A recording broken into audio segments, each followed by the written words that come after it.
इन चुनाव नतीजों में एक अहम संदेश यह भी है कि अंधविश्वास पर भी बाबा का बुलडोजर चला है। जी हां, उत्तर प्रदेश में धमाकेदार जीत के साथ योगी ने एक नए इतिहास की शुरुआत की है, तो कई अंधविश्वास का अंत भी कर डाला है। यूपी में जीत के साथ साथ योगी ने एक साथ कई मिथक तोड़ दिए हैं, वो मिथक जिन्हें लेकर के यूपी की सियासत में एक डर पैदा कर दिया गया था। लेकिन बाबा ने यह बता दिया कि जीत के विश्वास के आगे अंधविश्वास कहीं नहीं टिकता।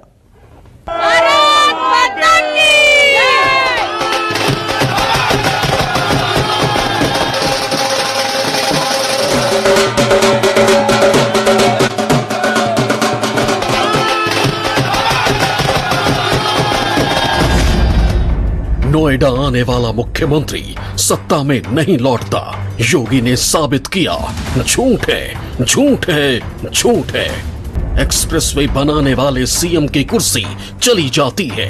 योगी ने कहा झूठ है, झूठ है, झूठ है।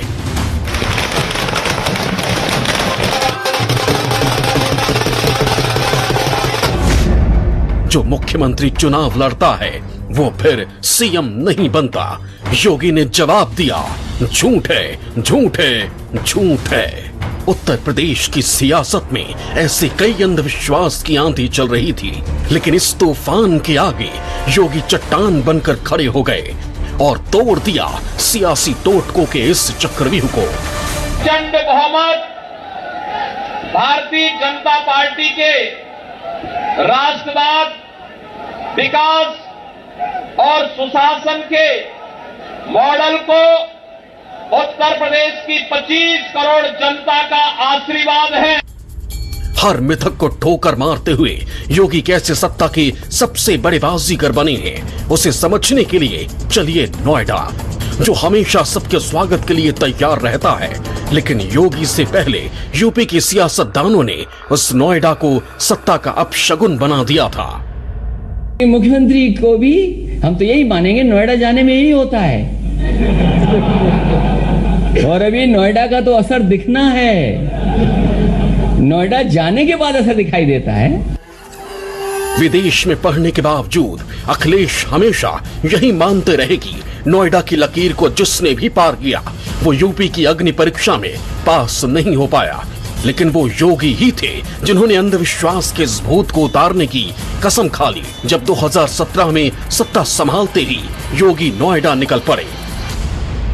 मैं 23 और 25 को नोएडा जा रहा हूं। एक मिथक है, इसको हम तोड़ेंगे और उत्तर प्रदेश का विकास हमारे लिए महत्वपूर्ण है। उत्तर प्रदेश की 22 करोड़ जनता के हितों के लिए हम लोग कार्य करने के लिए वहां आए हैं और वह हमारी प्राथमिकता है। मुख्यमंत्री पद में बार बार आना ये उद्देश्य नहीं है, उद्देश्य उत्तर प्रदेश की जनता का कल्याण है। कि जिस नोएडा के संबंध में एक छवि बन गई थी कि कोई मुख्यमंत्री यहां आ नहीं सकता है,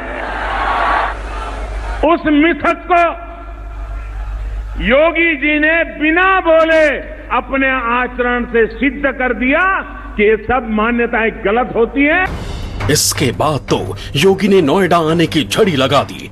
5 साल के कार्यकाल में योगी आदित्यनाथ करीब 20 बार नोएडा आए। आखिरी बार उन्होंने चुनाव की तारीखों के ऐलान के ठीक बाद नोएडा का दौरा कर दिया। गौतम बुद्ध नगर जनपद में मेरे लिए आना इसलिए भी महत्वपूर्ण हो जाता है, जो मुख्यमंत्री गण थे वे गौतम बुद्ध नगर आने में संकोच करते थे, उनको भय होता था, उनके लिए स्वयं का जीवन और स्वयं की सत्ता महत्वपूर्ण होती थी। वरना तो यूपी में ऐसे नेताओं की लिस्ट बहुत लंबी है जो अपने शासन में नोएडा से जुड़ी परियोजनाओं के नाम पर सीना ठोंकते रहे, लेकिन इस शहर का मुंह तक नहीं देखा। अखिलेश तो सबसे आगे निकले, जिन्होंने सीएम बनते ही 2012 में यमुना एक्सप्रेसवे का उद्घाटन लखनऊ से किया। अपने कार्यकाल में नोएडा से जुड़ी सभी परियोजनाओं का उद्घाटन लखनऊ से किया। 2015 में दादरी कांड के बाद भी वो नोएडा नहीं आए, बल्कि अखलाक के परिवार को मिलने लखनऊ बुलाया। वैसे अखिलेश अंधविश्वास की जिस परंपरा को निभाते रहे, उसकी कहानी शुरू होती है 35 साल पहले, जब नोएडा 1976 में बना और 12 साल बाद उस पर अपशगुन होने का दाग लग गया। 1988 में मुख्यमंत्री वीर बहादुर सिंह नोएडा आए, लेकिन अगले दिन कुर्सी चली गई। 1989 में एनडी तिवारी पहुंचे, लेकिन इसके बाद यूपी में उनकी सरकार गिर गई। जो 1995 में मुलायम के साथ हुआ, वही 1999 में कल्याण सिंह के साथ भी हुआ। साल 2000 में नोएडा आने पर राम प्रकाश गुप्ता की भी कुर्सी चली गई। इसके बाद तो नेताओं के मन में ऐसा डर बैठा कि नोएडा को लेकर उनका नजरिया ही बदल गया। इसलिए मुख्यमंत्री बनने के बाद न राजनाथ नोएडा आए, न 2004 में दोबारा कुर्सी मिलने के बाद मुलायम ने नोएडा की ओर देखा। 2011 में मायावती नोएडा गई तो 2012 में हार गई। फिर अखिलेश ने कसम खा ली कि कुछ भी हो जाए लेकिन नोएडा झांकने भी नहीं जाएंगे। देखिए, मैं जहां तक मेरा व्यक्तिगत सवाल है, अगर बिल्ली रास्ता काटे तो मैं रुक जाता हूं। मैं मानता हूं, मैं उस धारणा को खत्म नहीं कर सकता। लेकिन फिर अंधविश्वास की इस कहानी में एंट्री हुई योगी आदित्यनाथ की, और उन्होंने जैसे राजनीति के हर टोटके को तोड़ने का बीड़ा उठा लिया और अब जीत के साथ अंधविश्वास पर विश्वास का बुलडोजर चला दिया। जो रास्ता लखनऊ दिल्ली को जोड़ता है, क्या वो एक्सप्रेसवे भी टोटका हो सकता है? अब तक यूपी में एक्सप्रेसवे की कहानी कुछ यही थी, लेकिन योगी ने इस मिथक को भी तोड़ डाला। यूपी में एक्सप्रेसवे के अंधविश्वास की शुरुआत हुई ग्रेटर नोएडा आगरा को जोड़ने वाले यमुना एक्सप्रेसवे से, जिसकी नींव फरवरी 2003 में तत्कालीन मुख्यमंत्री मायावती ने रखी। लेकिन जो एक्सप्रेसवे मायावती का ड्रीम प्रोजेक्ट था, वो उसका उद्घाटन तक नहीं कर सकी। 9 अगस्त 2012 को अखिलेश ने यमुना एक्सप्रेसवे का उद्घाटन किया। 2012 में अखिलेश मुख्यमंत्री बने तो लखनऊ आगरा एक्सप्रेसवे बनने की शुरुआत हुई। 2016 में अखिलेश ने इसका उद्घाटन किया, लेकिन 2017 में उनकी सरकार भी चली गई। इसके बाद एक्सप्रेसवे बनवाने को लेकर राजनीति के गलियारों में एक नई चर्चा को जन्म मिला, लेकिन योगी यहां भी नहीं डरे। 2017 में मुख्यमंत्री बनने के बाद योगी आदित्यनाथ ने यूपी में 3 बड़े एक्सप्रेसवे बनवा दिए, जिनमें शामिल है पूर्वांचल एक्सप्रेसवे, बुंदेलखंड और गंगा एक्सप्रेसवे। और अब उनकी धमाकेदार जीत ने साबित कर दिया कि यकीन खुद पर करना जरूरी है, अंधविश्वास पर नहीं। 2022 में अपनी जीत के साथ योगी ने एक और अंधविश्वास को तोड़ दिया, और वो है विधानसभा चुनाव लड़ने का और जीत हासिल करने का।